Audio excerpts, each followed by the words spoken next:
After going through this video, you will be able to explain the most commonly and widely used HTML tags used to create a web page. Explain how we use URLs internally while creating web pages.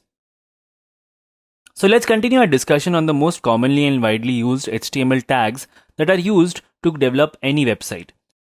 When we write a resume, we use several formatting features such as bold to make our name in bold or to underline some important parts using underline formatting. Similarly, while creating an HTML web page, if we want to format the text, we have a few formatting tags. We will start with the bold and strong HTML tags. The reason why we are discussing both these tags together is that there is visually no difference in the content when we use them. This means we can use them interchangeably. Let's say we have this code in which we have used both the strong and bold HTML tags. Let's see its response in the browser. You can see that visually there is no difference. The only difference is how the screen reader deals with them. A screen reader is a software used by visually impaired people that helps them use a website. It translates on-screen information into speech. So if you use a screen reader for this code, it will give more importance to the strong text and will read in a different tone. If you want to check out how a screen reader deals with these tags, you can use the link given below the video in the resources. Please note that this screen reader is a Chrome extension, which means you will only be able to install and use it if you are using a Google Chrome web browser. Now we will discuss the italic and emphasized HTML tags. Both these tags are used to add the text in italics on a web page. Again, visually there is almost no difference between these two tags and can be used interchangeably. The only difference is how the screen reader deals with them. Let's see the response of this HTML code in the browser to understand better. You can see there is no difference visually. In this case, if we use a screen reader, then the emphasized text will be given more importance by the screen reader. The last formatting tag which we will discuss is the underline HTML tag. This HTML tag is used to underline any content on a web page. So, if we see the response of this code, you can see the content is underlined. Now, let's discuss the last HTML tag that we will cover in this topic, that is the image HTML tag. This HTML tag is very important as it is used to add an image on a web page. To understand better, let's have a look at this code in which we have used an image tag. Along with this, you can also see we have used a src attribute in which we have added additional information, which is basically the URL of the image which we want to add on the web page. Src stands for source here, and as a value for this attribute, we give the URL of the image we want to display inside double quotes. Let's see the response of this HTML code on the web page. There you go. You can see the logo of Internshala. Now, suppose if we want to replace this image with a text which on clicking will open the image. To do this, we use another attribute, alt, to add alternate text to the image. Now we have one more important term which we have not explained yet but are familiar with, and that is URL. If you recall, in the anchor tag, we saw how we used URL in the href attribute. And in case of image tag also, we used URL in the src attribute. So, a URL is the unique address of a resource on the internet. And a resource is anything like a web page or any file like an image or a PDF document. To understand this, let's take this same example which we discussed in the image tag. Here, the URL has two parts. The first is a domain name or the IP address that indicates a specific computer on the internet on which the resource is present, which in this case is the Internshala's host computer. If you recall, we discussed this in the last topic. And the second part of the path is the resource inside that computer. This path is always with respect to the folder which the web server can access, and that is c:/zamp/htdocs/.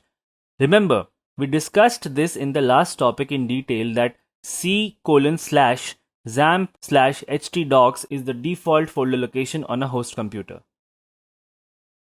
So this URL indicates that on Internshala's host computer inside the htdocs folder, there must be a folder named static, which contains another folder named images, which contains a folder named common, which finally contains the image named new_internshala_logo.svg. So the overall path of the image is this. Now, both these parts are preceded by HTTP or HTTPS.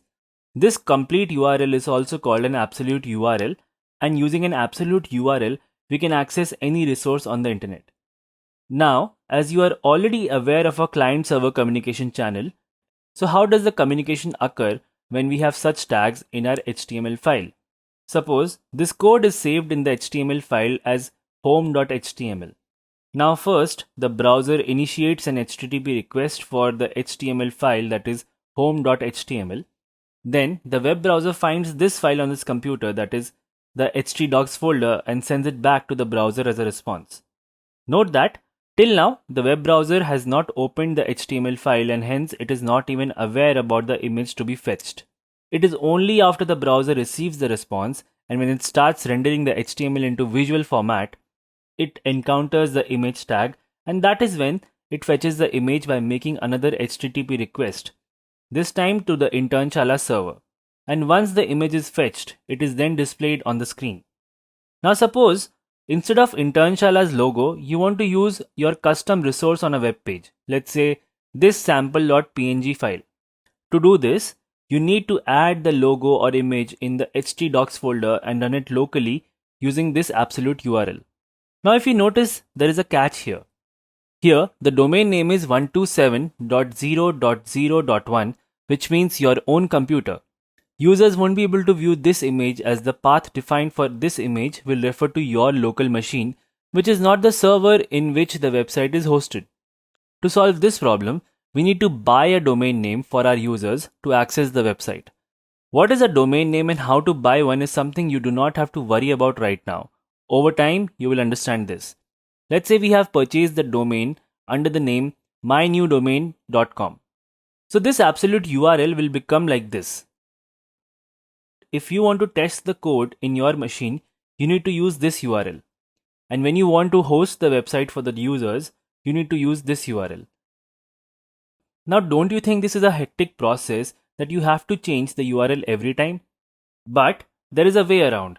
Let's simplify this with this image tag HTML code, which we have been using throughout this video. So when we work locally on our systems, we won't add the domain name in the URL. Instead, we just add the name of the image preceded by a / like this. Now let's say we are running the code in our local system. So we are using the 127.0.0.1 domain name, right? Now, what the browser does is that while it is rendering the HTML code line by line, and when it comes across this src equal to sample/png, it automatically prepends or adds the domain name. In this case, 127.0.0.1 in front of the image source, and hence the image is rendered and displayed. Now let's say this code has been put up on the server. In this case, the domain name that one would be using would be newdomain.com. So the browser, encountering the URL /sample.png, now prepends the new domain name before it instead of 127.0.0.1, thus fetching the image from this URL. Now what if I tell you there is another way where we don't need to use a new domain name or even the / in the URL like this? This is called a relative URL. It refers to the resource with respect to the current web page's URL. This means it generates the resource's URL from the current web page's URL. Sounds difficult, right? Let me simplify this.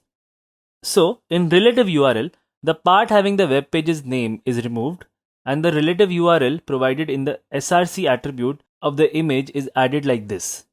Now, let's say we have put the code on the server, and this is the absolute URL of the web page. So removing the web page's name and adding the resources URL will make this relative URL. So that's it for this video. Up next is the quiz. All the best.